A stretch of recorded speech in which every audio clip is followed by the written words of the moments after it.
December 7th, 1941. A calm Sunday morning in Hawaii, bright skies over the Pacific, a warm breeze drifting across Oahu.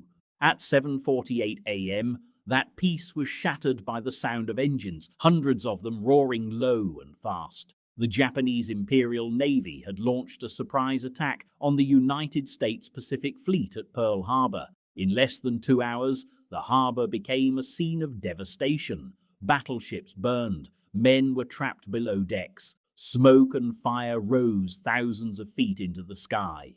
In the hours following the attack, as emergency crews battled fires and military personnel scrambled to account for aircraft and casualties, radar operators across the Pacific coast remained on high alert. One report, declassified years later, described a lone aircraft appearing over the ocean, approaching Pearl Harbor airspace hours after the attack had ended.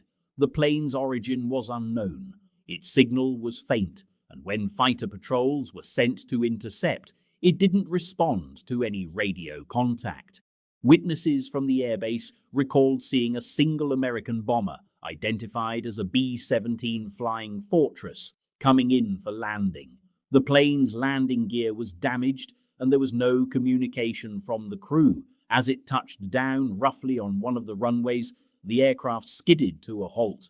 Ground crews rushed toward it, expecting wounded men, or perhaps survivors of an air battle. But what they found left them stunned. The cockpit was empty. No pilot, no co-pilot, no crew. The engines were still running, and the aircraft had somehow landed itself. Records later revealed that this plane was believed to be one of several B-17s scheduled to arrive from the mainland on the morning of December the 7th. They had taken off from Hamilton Field, California, bound for Hickam Field, Oahu, a long routine flight across the Pacific. But these bombers had no fighter escort. They carried no ammunition. They were being ferried to the islands in preparation for deployment to the Philippines. When the Japanese attack began, the incoming bombers suddenly found themselves flying into the middle of hell. Anti-aircraft fire filled the skies. Smoke and debris obscured the runways. Several of these planes were shot at, others turned back. But one, at least according to multiple witness reports, kept flying. And hours later, when it finally landed, no one was aboard. At first, military officials dismissed the story. Some claimed it was exaggerated by frightened ground personnel.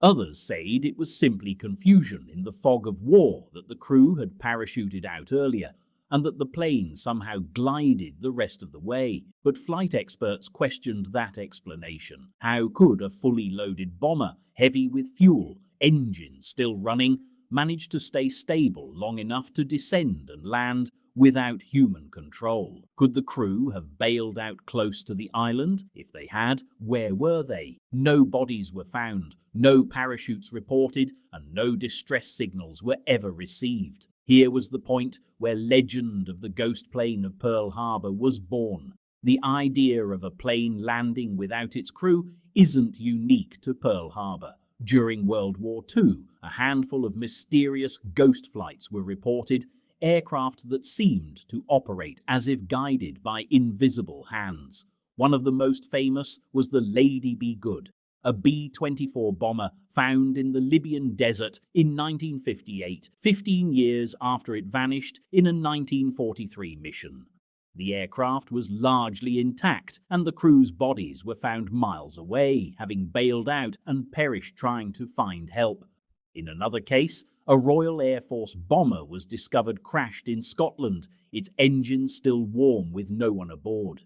These stories show that under rare circumstances, planes could continue flying long after being abandoned. But the mystery of the Pearl Harbor bomber was different. It didn't crash, it was landed. For years, US military archives remained silent about the incident.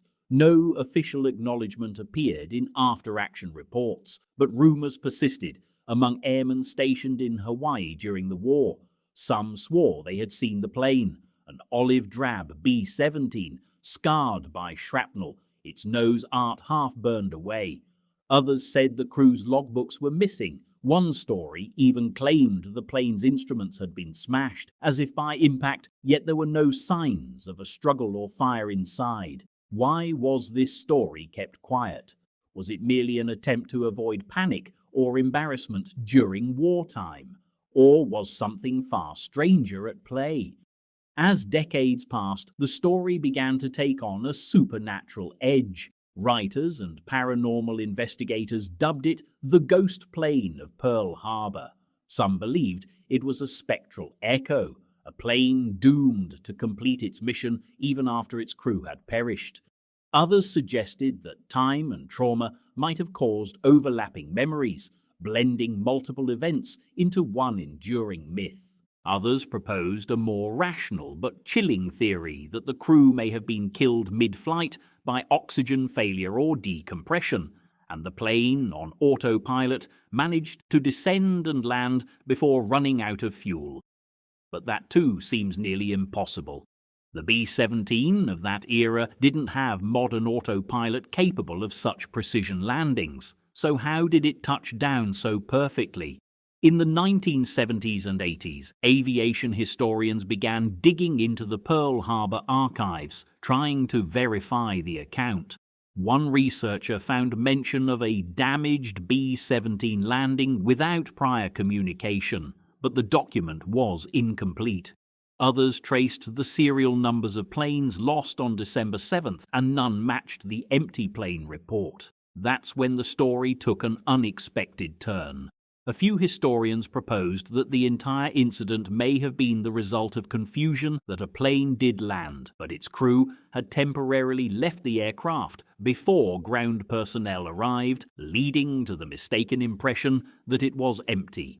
Others pointed to wartime propaganda control. The US military had censored or destroyed records that might have confused or frightened the public. Even today, no conclusive proof of the empty plane has surfaced, but absence of evidence is not necessarily evidence of absence. What's often forgotten in this tale are the men who flew those bombers that day, men who took off from California with no idea they were flying straight into one of the most devastating attacks in US history. Many never returned, and those who survived described seeing the Pacific sky filled with fire and smoke, with Japanese Zero fighters diving on them from all directions. Perhaps, somewhere among those doomed flights, one bomber crippled, damaged and abandoned found its way home by sheer coincidence or mechanical quirk. Perhaps it did touch down empty, engines still humming, like a final salute to its fallen crew. And perhaps that is why the story refuses to die. The mystery of the empty plane after Pearl Harbor remains unsolved. It sits in that grey space between history and legend, a story half remembered, half believed. For some, it's a ghost story, a symbol of the souls lost on that terrible day. For others, it's a reminder of the chaos and confusion that accompany war, when records are destroyed and truth becomes fragmented. What we know for certain is this: December the 7th, 1941, changed the course of human history. And amid the destruction and loss, one strange, silent aircraft, whether real or imagined, became part of that history's haunting echo. In the end, the mystery of the empty plane is less about the supernatural and more about what it represents. A machine, built by human hands, continuing its journey after its pilots are gone, a metaphor for war itself, unstoppable, relentless, often senseless. Whether the ghost plane was real or imagined, it carries a message across generations that in the chaos of battle, even the most rational minds can encounter the unexplainable. History leaves us with many questions, but some, like the story of the empty plane after Pearl Harbor, may never be answered. They are echoes fading, but never completely silent.